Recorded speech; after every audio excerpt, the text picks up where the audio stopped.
राम मंदिर चंदा चोरी का मामला लगातार सुर्खियों में बना हुआ है। जिस तरीके से पुलिस इस पूरे मामले को लेकर कार्रवाई कर रही है, एसआईटी की जांच के बाद जिस तरीके से शुरुआती रिपोर्ट सौंपी गई, उसके बाद आपको बताएं कि 8 आरोपियों के घरों पर जा करके छापेमारी की गई, तमाम चीजें हो रही हैं और लगातार इस पूरे मामले में पुलिस के सूत्रों के हवाले से जो जानकारियां निकलकर सामने आ रही हैं, सूत्रों के हवाले से ये भी जानकारी है कि 80 लोगों को पूछताछ के लिए नोटिस दिया गया है और इस नोटिस के बाद चंपत राय, अनिल मिश्रा, गोपाल राव से भी पूछताछ हो चुकी है। यानी कि कहने का मतलब ये है कि आखिर जो सीसीटीवी के फुटेज में जो तस्वीरें दिखी थी, जिसके बाद ये पूरा मामला निकलकर सामने आया था, उसके बाद चंदा चोरी को लेकर के ट्रस्ट के द्वारा जिस तरीके से 8 लोगों पर मुकदमा दर्ज कराया गया,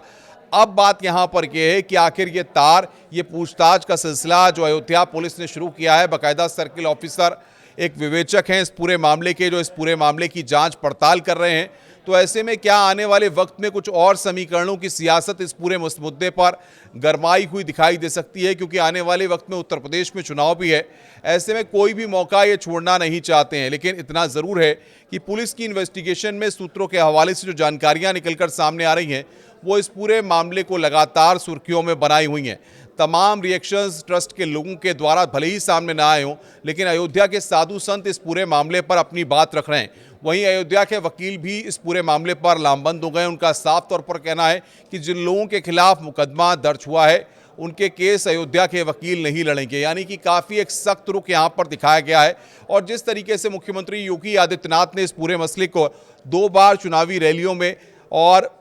मंच पर उठाया और उन्होंने इस बात को कहा कि राम भक्तों की भावनाओं के साथ किसी को भी खिलवाड़ नहीं करने दिया जाएगा, और यहाँ तक कहा कि इस पूरे मसले को लेकर दूध का दूध और पानी का पानी होगा, सच पूरी तरह से सामने आएगा। इसी से आप अंदाज़ा लगा सकते हैं कि सरकार इस पूरे मामले पर कितनी गंभीर है और जिस तरीके का एक्शन लिया गया है, क्योंकि लगातार पूछताछ का सिलसिला जारी है। 8 आरोपियों से लगातार पूछताछ की जा रही है, कड़ियों को जोड़ने की कोशिश की जा रही है। जो बैंक कर्मी उसमें संलिप्त थे, उनकी भूमिका की भी जांच पड़ताल की जा रही है, क्योंकि जिस तरीके से विवेचक और अयोध्या पुलिस बैंक में गए, वहां पर पूछताछ का नोटिस भी दिया गया है। 80 लोगों को बताया जा रहा है कि नोटिस दिया गया है, सूत्रों के हवाले से ये जानकारी है। और उसके बाद ये पूछताछ का सिलसिला अब लगातार जारी है। यानी कि अब कड़ियां किस तरह से जोड़ी जा रही हैं, चंपत राव, अनिल मिश्रा और गोपाल राव की क्या भूमिका है, क्या उनकी संलिप्तता है, या बैंक के जो लोग गणना के वक्त वहां पर मौजूद रहते थे, उनकी किसी तरह की कोई लापरवाही सामने आई है, उनकी संलिप्तता सामने आई है।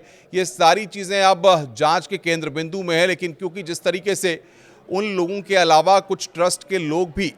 इस पूरे मामले को देख रहे थे, ऐसे में क्या और भी बातचीत का ये सिलसिला, पूछताछ का ये सिलसिला आने वाले वक्त में आगे बढ़ सकता है, ये अपने आप में काफ़ी महत्वपूर्ण हो जाता है। नमस्कार।